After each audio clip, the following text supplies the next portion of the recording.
This video provides a brief introduction on how to use the JT-C3 sleeve insertion tool for assembling the Super 300 type pillar fitting P-series end connections.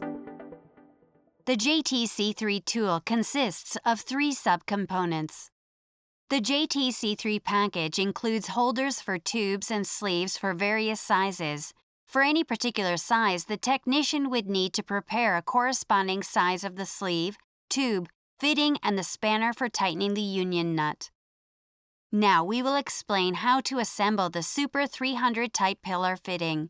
First, attach the sleeve holder to the insertion tool. Next, place the sleeve over the sleeve holder. Check to make sure that the sleeve is firmly in place. The diameter expansion ring is located at the tip of the sleeve holder. It is important to push the diameter expansion far back of the sleeve holder until it is secured and not loose. Next, position a tube into the tube holder and secure the clamp on the insertion tool. The tube holder has markings that indicate the tube size. Make sure that the tube holder is facing the right direction for the size of tube you are using. Here, the number 6 is marked on the tube holder. This is where the tube holder is set to use a 6 mm wide tube. For an 8 mm wide tube, flip the holder over and locate the number 8. This is where the tube holder is set to insert the fitting into an 8 mm wide tube.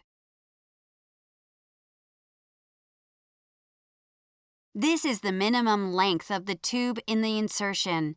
Be sure to position the tube according to the minimum length guideline. Make sure that the other side of the tube has the union nut placed on the tube.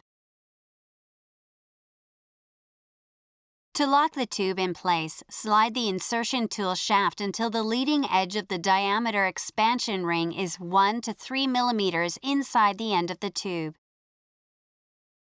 Then, squeeze the lever to move the sleeve holder forward.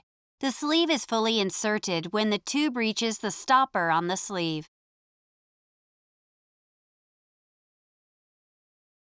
There may be a gap between the edge of the tube and of the sleeve, as shown here. As long as at least half of the sleeve is inserted into the tube, there should not be a problem.